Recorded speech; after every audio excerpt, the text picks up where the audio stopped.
नमस्कार मैत्रिणींनो, अन्नपूर्णा किचनमध्ये तुमचे खूप खूप स्वागत. मैत्रिणींनो, नेहमी आपल्या आयांची तक्रार असते की आपली मुलं मेथीची भाजी किंवा कुठल्याही पालेभाज्या खात नाहीत.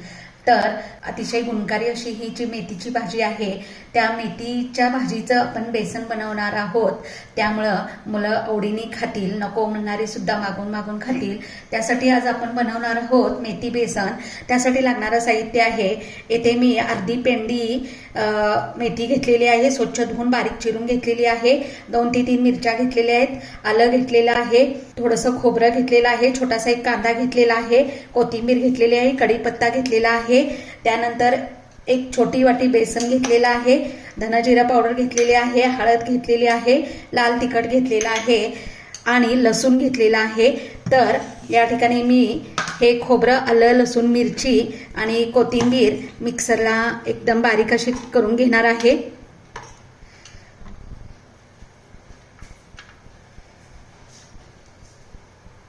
इथे 3 ते 4 लसणाच्या पाकळ्या घातलेल्या आहेत, बारीक पेस्ट करून घ्यायची आहे आपल्याला.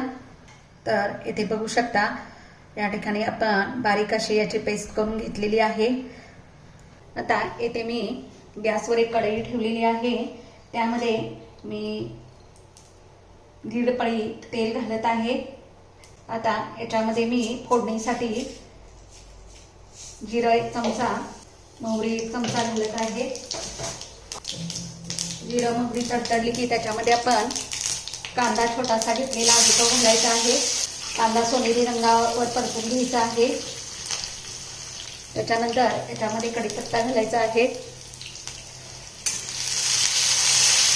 आपण जे बारीक वाटून मिश्रण घेतलेलं होतं, पेस्ट घेतलेली होती, आलं, लसूण, मिरची, कोथिंबीर, खोबरं, ती यामध्ये घालायची आहे.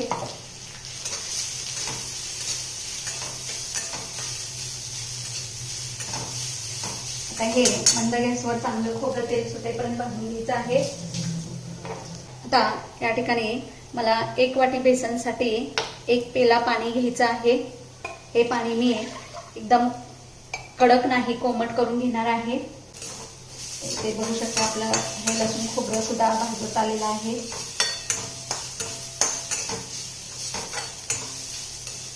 आता याच्यामध्ये आपण हळद घालायची आहे.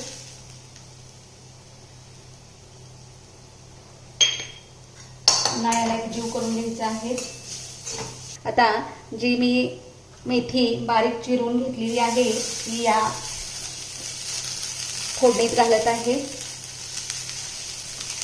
आपल्याला मेथी यामध्ये चांगली परतून शिजवून घ्यायची आहे.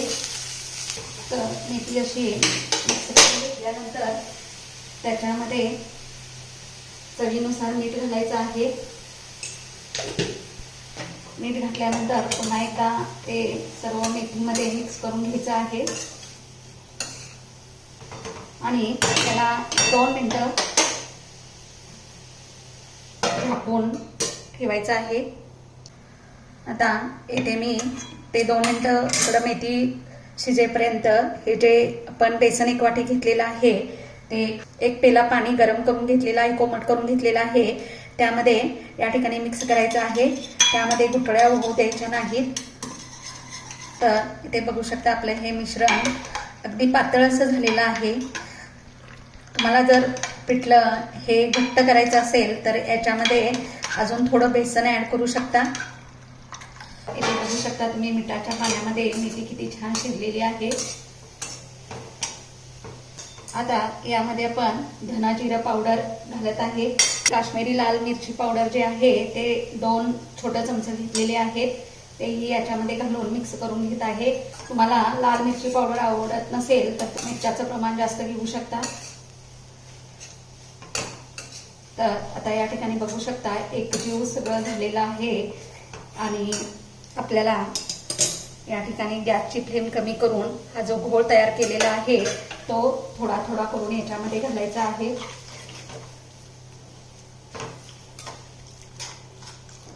गॅस मोठा करून एकसारखा हलवत राहायचा आहे,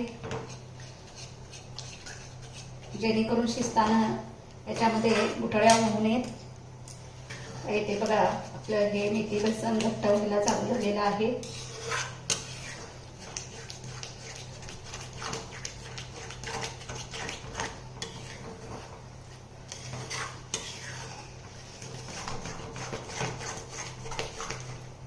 बेसन तुम्ही कुठं प्रवासात निघाला तर घेऊन जाऊ शकता. हे 2 दिवस अगदी छान लागतं. आता याला 2 मिनिटं वाफ काढून घ्यायची आहे. तर इथे बघू शकता इथे वाफ निघालेली आहे.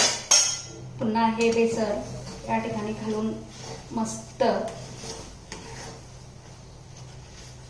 मिक्स करून घ्यायचं आहे.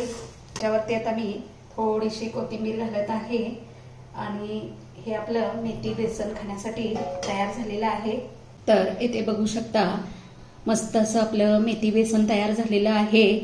अगदी मेथी न खाणारे सुद्धा मागून मागून खातील.